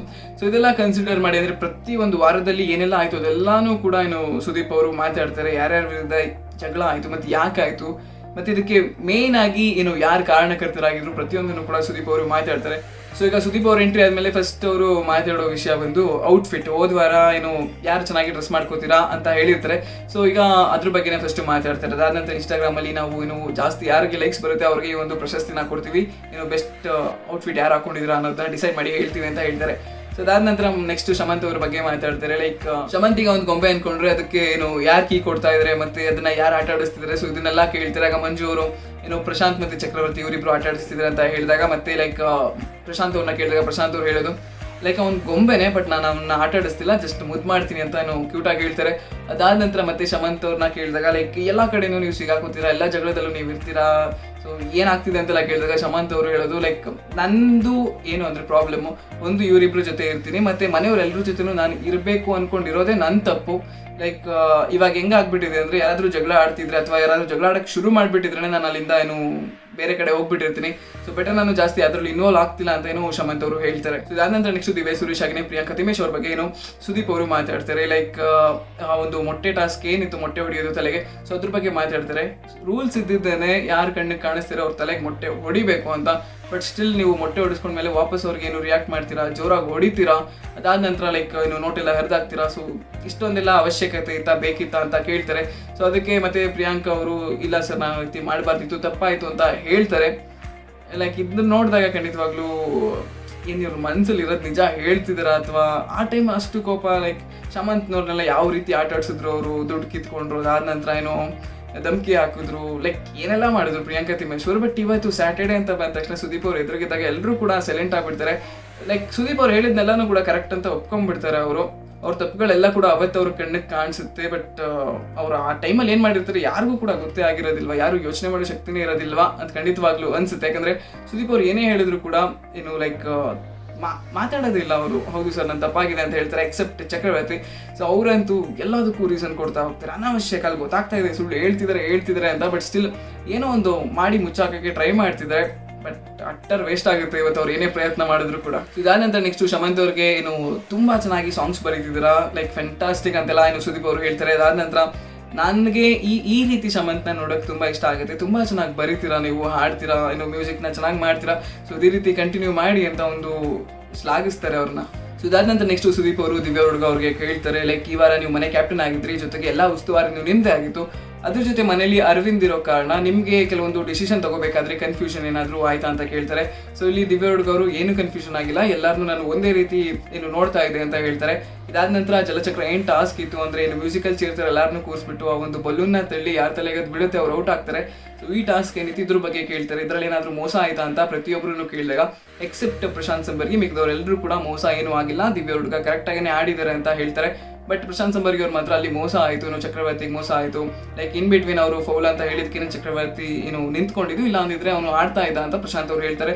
ಬಟ್ ನನ್ನ ಪ್ರಕಾರ ಇಲ್ಲಿ ಖಂಡಿತವಾಗ್ಲೂ ಮೋಸ ಆಗಿಲ್ಲ, ಲೈಕ್ ಕರೆಕ್ಟಾಗೇನೆ ಆಡಿದ್ರು, ತುಂಬ ಕ್ಲೋಸ್ ಇರುವಂತ ಶಮಂತ್ ಅವ್ರಿಗೆ ಆಟದ ಮಧ್ಯದಲ್ಲಿ ಫೌಲ್ ಅಂದ್ರು ಅವರು, ಹಾಗೇನೆ ಚಕ್ರವರ್ತಿ ಅವ್ರಿಗೂ ಕೂಡ ಅಂದ್ರು. ಸೊ ಇಲ್ಲಿ ನನ್ನ ಪ್ರಕಾರ ಯಾವುದೇ ರೀತಿಯಾದ ಪಾರ್ಶಾಲಿಟಿ ಕಾಣಿಸ್ಲಿಲ್ಲ. ಸೊ ಇದಾದ ನಂತರ ನೆಕ್ಸ್ಟ್ ದಿವ್ಯ ಹುಡುಗರು ಕೂಡ ಹೇಳ್ತಾರೆ, ಲೈಕ್ ಇಲ್ಲಿ ನಾನು ಕ್ಯಾಪ್ಟನ್ ಆಗಿದ್ರಿಂದ ಅರವಿಂದ್ ನಾನು ಸ್ವಲ್ಪ ಕ್ಲೋಸ್ ಇರೋದ್ರಿಂದ ಎಲ್ರಿಗೂ ಕೂಡ ಅದು ಅನ್ಸುತ್ತೆ. ಲೈಕ್ ನಾನು ಏನು ಮಾಡಿಲ್ಲ ಅಂದ್ರೂ ನನಗೆ ಮುಂಚೆನೇ ಗೊತ್ತಿತ್ತು ಈ ರೀತಿ ಒಂದು ಸಿಚುವೇಶನ್ಗಳು ಖಂಡಿತವಾಗ್ಲೂ ಬಂದೇ ಬರುತ್ತೆ ಅಂತ. ಲೈಕ್ ಏನು ಮಾಡೋಕ್ಕಾಗೋದಿಲ್ಲ, ಬಟ್ ಸ್ಟಿಲ್ ನಾನಂತೂ ಯಾರಿಗೂ ಮೋಸ ಮಾಡೋಕ್ಕೆ ನೋಡಿಲ್ಲ ಅಥವಾ ಯೋಚನೆ ಕೂಡ ಮಾಡಿಲ್ಲ. ಎಲ್ಲರಿಗೂ ಏನೂ ಪಾರ್ಶಾಲಿಟಿ ಆಗದೆ ಕರೆಕ್ಟಾಗಿ ಈ ಒಂದು ಕ್ಯಾಪ್ಟನ್ಶಿಪ್ನ ನಡೆಸ್ಕೊಂಡು ಎಲ್ಲದರಲ್ಲೂ ಈಕ್ವಾಲಿಟಿನ ನೋಡಿಕೊಂಡು ಹೋಗೋ ಪ್ರಯತ್ನದಲ್ಲಿ ನಾನಿದ್ದೆ ಅಂತ ಹೇಳ್ತಾರೆ. ಸೊ ಇದಾದ ನಂತರ ನೆಕ್ಸ್ಟ್ ಸುದೀಪ್ ಅವರು ಲೈಕ್ ಈ ವಾರ ಕ್ಯಾಪ್ಟನ್ಸಿನ ತುಂಬ ಚೆನ್ನಾಗಿ ನಡೆಸಿದ್ದೀರಾ, ಲೈಕ್ ಆಲ್ಮೋಸ್ಟ್ ಎಲ್ಲ ಕಡೆಯೂ ಕೂಡ ಡಿಸಿಷನ್ನ ಕರೆಕ್ಟಾಗಿ ತೊಗೊಂಡಿದ್ದೀರಾ ಅಂತ ಫಸ್ಟ್ ಹೇಳ್ಬಿಡ್ತಾರೆ. ಅದಾದ ನಂತರ ವಿಷಯಕ್ಕೆ ಬರ್ತಾರೆ. ಸೊ ಈಗ ನೆಕ್ಸ್ಟ್ ಕ್ಯಾಪ್ಟನ್ಸಿ ಟಾಸ್ಕಲ್ಲಿ ಅರವಿಂದ್ ಅವರ ವಿಚಾರವಾಗಿ ಮಾತಾಡ್ತಾರೆ. ಬಟ್ ಇಲ್ಲಿ ಅರವಿಂದ್ ಅವ್ರಿಗಿಂತ ಹೆಚ್ಚಾಗಿ ದಿವ್ಯ ಹುಡುಗ ಅವ್ರನ್ನ ಫೋಕಸ್ ಮಾಡಿ ಮಾತಾಡ್ತಾರೆ. ಬಿಕಾಸ್ ದಿವ್ಯ ಹುಡುಗ ಅವರು ಬೇರೆಯವ್ರಿಗೆ ಯಾವ ರೀತಿ ರಿಯಾಕ್ಟ್ ಮಾಡ್ತಿದ್ರು, ಬೇರೆಯವ್ರಿಗೆ ಯಾವ ರೀತಿ ವಾರ್ನಿಂಗ್ ಕೊಡ್ತಿದ್ರು, ಮತ್ತೆ ಅವರ ಟೋನ್ ಯಾವ ರೀತಿ ಇತ್ತು, ಮತ್ತೆ ಅವರ ಸ್ಟ್ರಿಕ್ಟ್ನೆಸ್ ಯಾವ ರೀತಿ ಇತ್ತು, ಇದೆಲ್ಲದ್ರ ಬಗ್ಗೆ ಸುದೀಪ್ ಅವ್ರು ಮಾತಾಡ್ತಾರೆ. ಇಲ್ಲಿ ಆಗೋದೇನಂದ್ರೆ ಲೈಕ್ ಅರವಿಂದ್ ಅವರು ಆ ಒಂದು ಪೆಟ್ಟಿಗೆ ಲಾಕ್ ಓಪನ್ ಮಾಡಾದ್ಮೇಲೆ ಮತ್ತೆ ಸೆಕೆಂಡ್ ದಿನ ಓಪನ್ ಮಾಡಬೇಕಾದ್ರೆ ಒಂದು ಕೀನ ಹಾಕ್ತಾರೆ, ಬಟ್ ಅದು ಓಪನ್ ಆಗೋದಿಲ್ಲ, ಮತ್ತೆ ಅದೇ ಕೀನ ಪೆಟ್ಟಿಗೆ ಮೇಲೆ ಇಟ್ಬಿಟ್ಟು ವಾಪಸ್ ಹೋಗ್ತಾರೆ. ಸೊ ಇಲ್ಲಿ ಪ್ರಾಬ್ಲಮ್ ಆಗೋದೇನಂದ್ರೆ ಲೈಕ್ ಅವರು ಆ ಕೀನ ತೊಗೊಂಡೋಗಿ ವಾಪಸ್ ಅವರು ಬಾಕ್ಸ್ ಒಳಗೆ ಬಾಲ್ಗಳು ಏನಿರುತ್ತೆ ಅದ್ರ ಮಧ್ಯದಲ್ಲಿ ಹಾಕಬೇಕಾಗಿರುತ್ತೆ, ಬಟ್ ಅವ್ರು ಹಾಕೋದಿಲ್ಲ. ಬಟ್ ಇಲ್ಲಿ ಪ್ರಶಾಂತ್ ಅವರು ಇದನ್ನ ತುಂಬಾ ಸರಿ ಹೇಳ್ತಾರೆ, ಲೈಕ್ ಅವನು ಕೀನ ಅಲ್ಲೇ ಇಟ್ಟಿದ್ದಾನೆ, ಕೀನೇ ಅಲ್ಲೇ ಇಟ್ಟಿದ್ದಾನೆ, ಅದ್ರ ಕೀ ಅಲ್ಲ, ಬೇರೆ ಲಾಕ್ದು ಕೀ ಅದು, ಸೊ ವಾಪಸ್ ತಗೊಂಡು ಹಾಕಿ ಅಂತ ಹೇಳ್ತಿದ್ರು ಕೂಡ ಇನ್ನು ದಿವ್ಯಾ ಹುಡುಗವರ ರಿಯಾಕ್ಷನ್ ಯಾವ ರೀತಿ ಇತ್ತಿದ್ರು ಬಗ್ಗೆ ಸುದೀಪ್ ಅವರು ಮಾತಾಡ್ತಾರೆ. ಲೈಕ್ ಪ್ರಶಾಂತ್ ಅವರು ಹೇಳ್ತಿದ್ರು ಕೂಡ ನೀವು ಗಮನ ಹರಿಸಿರೋದಿಲ್ಲ, ಅದಾದ ನಂತರ ಮತ್ತೆ ಇವನು ಕೀನ ಹೋಗಿ ಚೆಕ್ ಮಾಡ್ತೀರಾ, ಬಟ್ ಅದ್ರದ್ದಲ್ಲ ಅಂದಾಗ ವಾಪಸ್ ತಗೊಂಡೋಗಿ ಹಾಕ್ತೀರಾ, ಅದ್ರಲ್ಲಿ ನಿಮ್ದೇನು ಪ್ರಾಬ್ಲಮ್ ಇಲ್ಲ, ಬಟ್ ಬೇರೆಯವ್ರಿಗೆ ಯಾವ ರೀತಿ ರಿಯಾಕ್ಟ್ ಮಾಡ್ತೀರಿ ಮತ್ತೆ ಅರವಿಂದ್ ಅವ್ರಿಗೆ ಯಾವ ರೀತಿ ರಿಯಾಕ್ಟ್ ಮಾಡಿದ್ರಿ ಇದು ಏನು ಮೇನ್ ಫ್ಯಾಕ್ಟರ್ ಆಗುತ್ತೆ ಅಂತ ಮಾತಾಡ್ತಾರೆ. ಲೈಕ್ ಇದೇ ಟಾಸ್ಕ್ ಅಲ್ಲಿ ಶಮಂತ್ ಅವರು ಒಂದ್ಸರಿ 2 ಕೀನ ಒಟ್ಟಿಗೆ ತಗೊಂಡು ಹೋಗ್ತಾರೆ. ಆಗ ನಿಮ್ ಟೋನ್ ಯಾವ ರೀತಿ ಇತ್ತು, ಆಗ ನೀವು ಸ್ಟ್ರಿಕ್ಟ್ ಆಗಿ ಯಾವ ರೀತಿ ಶಮಂತ್ ಹೇಳಿದ್ರಿ, ಅದೇ ಟೋನ್ ಅಥವಾ ಅದೇ ಸ್ಟ್ರಿಕ್ಟ್ನೆಸ್ ಅಥವಾ ಅದೇ ವಾರ್ನಿಂಗ್ ನೀವು ಯಾಕೆ ಅರವಿಂದ್ ಅವ್ರಿಗೆ ಕೊಡ್ಲಿಲ್ಲ? ನೀವು ಅಲ್ಲೇನಾದ್ರೂ ಕರೆಕ್ಟ್ ಆಗಿ ನೀವು ಯಾವ ರೀತಿ ಇದ್ರಿ ಬೇರೆಯವ್ರ ಜೊತೆ ಅದೇ ರೀತಿ ನೀವು ಅರವಿಂದ್ ಜೊತೆ ನಡ್ಕೊಂಡಿದ್ರೆ, ಅದೇ ಸ್ಟ್ರಿಕ್ಟ್ನೆಸ್ ನ ನೀವು ಅರವಿಂದ್ಗೂ ತೋರಿಸಿದ್ರೆ ಲೈಕ್ ಎಲ್ರಿಗೂ ಖುಷಿ ಆಗ್ತಾ ಇತ್ತು. ಬಟ್ ಇಲ್ಲಿ ಸ್ವಲ್ಪ ಫೇವರಿಸಮ್ ಎದ್ದು ಕಾಣ್ತು. ಮತ್ತೆ ಅರವಿಂದ್ ಮಾಡಿದಂತ ಆ ಒಂದು ಮಿಸ್ಟೇಕ್ ಇಂದ ಲೈಕ್ ಆ ಕೀನ ಅಲ್ಲೇ ಇಟ್ಟಿದ್ರಿಂದ ಬೇರೆ ಯಾರಿಗೂ ಲಾಸ್ ಆಯ್ತು. ಲೈಕ್ ಎಷ್ಟು ಏನು ಗಾತ್ರದಲ್ಲಿ ಅಥವಾ ಎಷ್ಟು ದೊಡ್ಡದಾಗಿ ಆ ಲಾಸ್ ಆಯ್ತು ಅದೆಲ್ಲ ಮಾತಾಡೋದು ಬೇಡ, ಸ್ಟಿಲ್ ಒಂದು ಲಾಸ್ ಯಾರಿಗೋ ಒಬ್ರಿಗೆ ಆಗಿದೆ. ಲೈಕ್ ಈಗ ಶಮಂತ್ ಆಲ್ರೆಡಿ 2 ಕೀನ ಓಪನ್ ಮಾಡಿದ್ರು, ಲೈಕ್ 2 ಲಾಕ್ನ ಓಪನ್ ಮಾಡಿದ್ರು, ಬಟ್ ಇನ್ನೊಂದು ಲಾಕ್ ಓಪನ್ ಮಾಡಬೇಕಿತ್ತು, ಆ ಕೀಯಿಂದನೇ ಲಾಕ್ ಓಪನ್ ಆಗ್ಬೋದಿತ್ತಲ್ಲ ಅನ್ನೋ ಒಂದು ಕಾಂಟೆಕ್ಸ್ಟ್ ಅಲ್ಲಿ ಏನು ಸುದೀಪ್ ಅವರು ಹೇಳ್ತಾರೆ. ಸೊ ನೀವು ಮಾಡಿದಂತ ಕೆಲವು ಕೆಲಸಗಳಿಂದ ಇನ್ನೊಬ್ರಿಗೆ ಅವಕಾಶ ಮಿಸ್ ಆಯ್ತು ಅಂತ ಸುದೀಪ್ ಅವರು ಹೇಳ್ತಾರೆ. ಲೈಕ್ ಇದಾದ ನಂತರ ಏನು ಯಾವ ರೀತಿ ಸುದೀಪ್ ಅವ್ರು ಮಾತಾಡ್ತಿರ್ತಾರೆ ಅಂದ್ರೆ ಆಪೋಸಿಟ್ ಯಾರು ಕೂತಿರ್ತಾರೆ ಅವ್ರಿಗೆ ಖಂಡಿತವಾಗ್ಲೂ ಏನು ಮಾತಾಡಕ್ ಆಗೋದಿಲ್ಲ, ಮತ್ತೆ ಮಾತಾಡಿದ್ರು ಕೂಡ ಅದ್ರಲ್ಲಿ ಅರ್ಥ ಇರೋದಿಲ್ಲ, ಸುಮ್ಮನೆ ಏನು ಬಾಯಲ್ಲಿ ಹೇಳ್ತಿರ್ಬೇಕಷ್ಟೇ, ಏನೋ ಮಾತಾಡ್ತಿರ್ಬೇಕು, ಬಟ್ ಖಂಡಿತವಾಗ್ಲೂ ಕರೆಕ್ಟಾಗಿ ಅಂತೂ ಉತ್ತರ ಕೊಡೋಕ್ಕಾಗೋದಿಲ್ಲ. ಇಲ್ಲಿ ಚಕ್ರವರ್ತಿ ಅವ್ರ ವಿಷಯದಲ್ಲಿ ಇದೇ ಆಗುತ್ತೆ, ನಂತರ ದಿವ್ಯ ಹುಡುಗವ್ರ ವಿಷಯದಲ್ಲಿ ಹೀಗೆ ಆಗುತ್ತೆ. ಲೈಕ್ ಸುದೀಪ್ ಅವ್ರು ಏನೋ ಕೇಳ್ತಿರ್ತಾರೆ, ಆ ವಿಷಯಗಳು ಬೇರೆ ಕಡೆಗೆ ಹೋಗ್ತಾ ಇರುತ್ತೆ, ಏನೋ ಉತ್ತರ ನಾನು ಹೇಳ್ತೀನಿ ಅಂತ, ಬಟ್ ಸ್ಟಿಲ್ ತುಂಬ ಕಡೆ ಏನು ಸುದೀಪ್ ಅವರು ಗಮನಿಸಿ ಹೇಳೋದ್ರಿಂದ ಏನು ದಿವ್ಯ ಹುಡುಗ ಅವ್ರಿಗೆ ಮಾತಾಡೋಕ್ಕೆ ಏನೂ ಇರೋದಿಲ್ಲ, ಲೈಕ್ ಒಪ್ಕೋಬೇಕಾಗಿರುತ್ತೆ. ಆ್ಯಂಡ್ ನಮಗೂ ಅನಿಸುತ್ತೆ ಲೈಕ್ ಏನು ಈ ರೀತಿ ಮಾಡಬೇಕಿತ್ತ ಏನು ದಿವ್ಯ ಹುಡುಗ ಅವರು, ಬಟ್ ಅವ್ರನ್ನ ಕೇಳಿದಾಗ ನಾನು ಬೇಕಂತ ಮಾಡಿಲ್ಲ, ಸ್ಟಿಲ್ ಆ ಒಂದು ಮೂಮೆಂಟಲ್ಲಿ ಆ ರೀತಿ ಆಯಿತು. ಅದಾದ ನಂತರ ಏನು ಟಾಸ್ಕಲ್ಲಿ ನಾನು ಗಮನ ಹರಿಸಿದ್ರಿಂದ ಲೈಕ್ ತುಂಬ ಇನ್ವಾಲ್ವ್ ಆಗಿದ್ದರಿಂದ ನಾನು ಬೈಲಿಲ್ಲ ಅಥವಾ ಮಾತಾಡಲಿಲ್ಲ ಅಂತೆಲ್ಲ ಹೇಳ್ತಾರೆ. ಮತ್ತು ನನ್ನಿಂದನೇ ತಪ್ಪಾಗಿದ್ದು, ನಾನು ಸಾರಿ ಕೇಳಬೇಕು ಅಂತೆಲ್ಲ ಹೇಳ್ತಾರೆ. ಬಟ್ ಸ್ಟಿಲ್ ಏನು ಸುದೀಪ್ ಅವ್ರು ಹೇಳೋದೇ ಅಂದರೆ ಫೈನಲಿ ಫೇವರಿಸಮ್ ಆಗಿದೆ ಅಂತ. ಇದಾದ ನಂತರ ನೆಕ್ಸ್ಟ್ ಸುದೀಪ್ ಅವ್ರು ಇನ್ನೊಂದು ಮಾತು ಕೇಳ್ತಾರೆ ಮನೆಯವರೆಲ್ರಿಗೂ ಕೂಡ, ಲೈಕ್ ಈ ಮನೇಲಿ ಈ ವಾರ ಏನಾಯಿತು ಅದರಲ್ಲಿ ಪ್ರಶಾಂತ್ ಅವರು ಏನೇ ಕರೆಕ್ಟ್ ಪಾಯಿಂಟ್ ಇಟ್ಕೊಂಡು ಮಾತಾಡಿದ್ರು ಕೂಡ ಮನೆಯವರು ಯಾರು ಅದನ್ನು ಒಪ್ಕೊಳ್ಳೋಕ್ಕೆ ರೆಡಿ ಇರಲಿಲ್ಲ, ಯಾರು ಒಪ್ಕೊಳ್ಳಿಲ್ಲ. ಅದೇ ರೀತಿ ದಿವ್ಯ ಹುಡುಗವರು ಏನೇ ತಪ್ಪು ಮಾಡಿದ್ರು ಕೂಡ ಅದನ್ನ ತಪ್ಪು ಒಪ್ಕೊಳ್ಳೋಕ್ಕೂ ಯಾರು ರೆಡಿ ಇರಲಿಲ್ಲ ಅಂತ ಹೇಳ್ತಾರೆ. ಲೈಕ್ ಇಲ್ಲಿ ಅಫ್ಕೋರ್ಸ್ ಹೌದು ಅಂತ ಅನ್ಸುತ್ತೆ. ಲೈಕ್ ಪ್ರಶಾಂತ್ ಅವ್ರನ್ನ ಏನು ಎಲ್ಲರೂ ಒಂದೇ ದಿಕ್ಕಿಂದ ನೋಡ್ತಾ ಇದ್ದಾರೆ, ಅಂದರೆ ಅವ್ರು ಮಾತಾಡೋದು ತಪ್ಪು, ಅವ್ರು ವಾಯ್ಸ್ ರೈಸ್ ಮಾಡ್ತಿದ್ದಾರೆ. ಸೊ ಅದಾದ್ಮೇಲೆ ಲೈಕ್ ಅವ್ರ ಹತ್ರ ಏನು ಇರೋದೇ ಇಲ್ಲ ವಿಷಯ, ಸುಮ್ಮನೆ ವಾಯ್ಸ್ ರೈಸ್ ಮಾಡ್ಕೊಂಡು ಏನೋ ಕಿರಿಸ್ತಾ ಇರ್ತಾರೆ ಅಂತೆಲ್ಲ ಭಾವನೆಗಳಿರುತ್ತೆ ಮನೇಲಿ. ಸೊ ಅದರಿಂದಾಗಿ ಏನು ಪ್ರಶಾಂತ್ ಅವ್ರನ್ನ ಕೇರ್ಲೆಸ್ ಮಾಡ್ತಾರೆ. ನಂತರ ದಿವ್ಯ ಹುಡುಗರು ಲೈಕ್ ಫಸ್ಟಿಗೆ ನಾನು ಸ್ಟ್ರಾಂಗ್ ಆಗಿದ್ರು, ಅದಾದ ನಂತರ ಲೈಕ್ ಎಲ್ಲೋ ಅವ್ರು ಮಾತಾಡೋ ರೀತಿ ಆ ಟೋನ್ ಆಗಿರ್ಬೋದು, ಅವ್ರು ಎಲ್ಲೂ ಕೂಡ ಸುಳ್ಳು ಹೇಳ್ತಿದ್ದಾರೆ ಅಥವಾ ಪಾರ್ಶಿಯಾಲಿಟಿ ಮಾಡಿದ್ದಾರೆ ಅಂತ ಮನೆಯವರು ಅನ್ಸೋದಿಲ್ಲ. ಸೊ ಆ ರೀತಿ ಒಂದು ಟೋನಲ್ಲಿ ಮಾತಾಡಿದಾಗ ಖಂಡಿತವಾಗ್ಲೂ ಮನೆಯವರು ಯಾರು ಒಪ್ಕೊಳ್ಳೋಕೆ ರೆಡಿ ಇರೋದಿಲ್ಲ ಇವ್ರು ಮೋಸ ಮಾಡಿದ್ದಾರೆ ಅಂತ. ಬಟ್ ಆಗಿದ್ದು ಉಲ್ಟಾ, ಅಲ್ಲಿ ಪ್ರಶಾಂತ್ ಅವರು ಕರೆಕ್ಟಾಗಿ ಹೇಳ್ತಿದ್ರು, ಈ ಕಡೆ ಇವ್ರ ಕಡೆಯಿಂದನೂ ಕೂಡ ಅಂದರೆ ದಿವ್ಯ ಹುಡುಗ ಅವ್ರ ಕಡೆಯಿಂದನೂ ಕೂಡ ತಪ್ಪಾಗಿದೆ. ಅದಾದ ನಂತರ ಮತ್ತೆ ಲೈಕ್ ಚಕ್ರವರ್ತಿ ಅವ್ರನ್ನ ಕೇಳ್ತಾರೆ, ಈ ಒಂದು ವಾರದಲ್ಲಿ ಅಥವಾ ಈ ಒಂದು 2-3 ದಿನದಲ್ಲಿ ಇವರ ಬಿಹೇವಿಯರ್ ಯಾವ ರೀತಿ ಇತ್ತು, ಪ್ರಶಾಂತ್ ಅವರ ಬಿಹೇವಿಯರ್ ಅಂತ ಕೇಳಿದಾಗ ಲೈಕ್ ಏನು ಪ್ರಶ್ನೆ ಕೇಳ್ತಾರೆ ಅದಕ್ಕೆ ಮಾತ್ರ ಅವರು ಉತ್ತರ ಕೊಟ್ಟಿದ್ರೆ ಸರಿ ಇರ್ತಿತ್ತು. ಬಟ್ ಅಲ್ಲಿ ಅವರು ವೈಷ್ಣವಿ ಅವರ ಟಾಪಿಕ್ನ ತೆಗಿತಾರೆ. ಲೈಕ್ ಇಲ್ಲಿ ಏನು ಸುದೀಪ್ ಅವರು ಹೇಳೋ ಪ್ರಕಾರ ನಾನು ಈ ವಿಷಯನ ಮಾತಾಡಬಾರ್ದು ಅನ್ಕೊಂಡಿದ್ದೆ, ಲೈಕ್ ತುಂಬ ಅಸಹ್ಯ ಆಗುತ್ತೆ ಈ ವಿಷಯ ಮಾತಾಡೋಕ್ಕೆ, ಬಟ್ ಸ್ಟಿಲ್ ನೀವೇ ನನಗೆ ಒಂದು ಟಾಪಿಕ್ನ ಪ್ರೆಸೆಂಟ್ ಮಾಡಿದ್ರಿಂದ ನಾನು ಖಂಡಿತವಾಗ್ಲೂ ಮಾತಾಡಲೇಬೇಕು, ಯಾಕಂದರೆ ಅಲ್ಲೂ ಮೋಸ ಆಗಿದೆ, ಅಲ್ಲೂ ಒಬ್ಬರ ವ್ಯಕ್ತಿತ್ವಕ್ಕೆ ಹಾನಿ ಆಗ್ತಿತ್ತು. ಸೊ ಇದ್ರ ಬಗ್ಗೆ ನಾನು ಖಂಡಿತವಾಗ್ಲೂ ಮಾತಾಡಬೇಕು, ಇಲ್ಲ ಅಂದರೆ ಜನ ನನ್ನನ್ನು ತಪ್ಪು ತಿಳ್ಕೊತಾರೆ ಅಂತ ಸುದೀಪ್ ಅವರು ಹೇಳಿ ಈ ಒಂದು ಟಾಪಿಕ್ ಬಗ್ಗೆ ಕೇಳ್ತಾರೆ. ಸೊ ಇಲ್ಲಿ ಪ್ರಶಾಂತ್ ಅವ್ರನ್ನ ಕೇಳ್ತಾರೆ ಚಕ್ರವರ್ತಿ ಅವರು ನಿಮಗೆ ಏನು ಹೇಳಿದ್ರು ಅಂತ. ಪ್ರಶಾಂತ್ ಅವರು ಏನು ಹೇಳಿದ್ರು ಅದನ್ನು ಹೇಳ್ತಾರೆ. ಅದಾದ ನಂತರ ಲೈಕ್ ಇನ್ನು ವೈಷ್ಣವಿ ಅವ್ರನ್ನ ಕೇಳ್ತಾರೆ. ವೈಷ್ಣವಿ ಅವರು ನೀಟಾಗಿ ಎಕ್ಸ್ಪ್ಲೇನ್ ಮಾಡ್ತಾರೆ, ಅಲ್ಲಿ ವೈಷ್ಣವಿ ಅವ್ರದ್ದು ತಪ್ಪು ಏನಿಲ್ಲ ಅನ್ನೋದು ನಮಗೂ ಕೂಡ ಅರ್ಥ ಆಗುತ್ತೆ. ಅದಾದ್ಮೇಲಿಂದ ಚಕ್ರವರ್ತಿ ಅವ್ರನ್ನ ಲೈಕ್ ವೈಷ್ಣವಿ ಅವರು ನಿಮಗೆ ಏನು ಹೇಳಿದ್ರು ಅದನ್ನೇ ತಗೊಂಡು ಬಂದು ಪ್ರಶಾಂತ್ ಅವ್ರ ಹತ್ರ ಹೇಳಿದ್ರ ಅಂತ ಕೇಳಿದಾಗ ಲೈಕ್ ನಮ್ಗೆಲ್ರಿಗೂ ಗೊತ್ತಿದೆ ಏನು ಚಕ್ರವರ್ತಿ ಅವರು ಸುಳ್ಳು ಹೇಳಿದ್ರು ಅಂತ. ಪ್ರಶಾಂತ್ ಅವ್ರ ಹತ್ರನೇ ಒಂದು ಸುಳ್ಳು ಹೇಳಿದ್ರು, ಮತ್ತೆ ವೈಷ್ಣವಿ ಅವ್ರ ಹತ್ರ ಮತ್ತೊಂದು ಸುಳ್ಳು ಹೇಳಿದ್ರು. ಸೊ ಇಲ್ಲಿ ಚಕ್ರವರ್ತಿ ಅವ್ರು ಮಾತಾಡ್ಬೇಕಾದ್ರೆ ತುಂಬಾನೇ ಎಡುತ್ತಾರೆ, ತೊದಲಿಸ್ತಾರೆ, ಏನೇನಕ್ಕೂ ಅಂದರೆ ಯಾವುದೋ ಪ್ರಶ್ನೆಗೆ ಇನ್ಯಾವುದೋ ಉತ್ತರನ ತಗೊಂಬಂದು ಸೇರ್ಸಕ್ಕೆ ನೋಡ್ತಾರೆ. ಬಟ್ ಸ್ಟಿಲ್ ಯಾವುದು ವರ್ಕೌಟ್ ಆಗೋದಿಲ್ಲ, ಕಂಪ್ಲೀಟಾಗಿ ಗೊತ್ತಾಗುತ್ತೆ ಅವರು ಸುಳ್ಳು ಹೇಳ್ತಿದ್ದಾರೆ ಇಲ್ಲಿ ಅಂತ.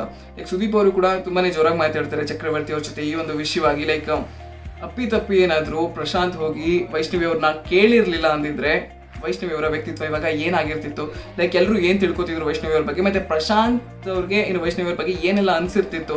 ಸೊ ಇದನ್ನ ಯಾವುದನ್ನು ನೀವು ಕನ್ಸಿಡರ್ ಮಾಡಿದೆ, ಒಬ್ಬ ವ್ಯಕ್ತಿ ಬಗ್ಗೆ ಇಲ್ದಿರ ಸುಳ್ಳನ್ನೆಲ್ಲ ಹೇಳಿ ಒಬ್ಬ ವ್ಯಕ್ತಿಯ ವ್ಯಕ್ತಿತ್ವನ ಏನು ಕೆಳಗಿಳಿಸಕ್ಕೆ ನೋಡಿದ್ದು ತುಂಬಾನೇ ಕೆಡ್ದು ಅಂತ ಏನು ಸುದೀಪ್ ಅವರು ಹೇಳ್ತಾರೆ.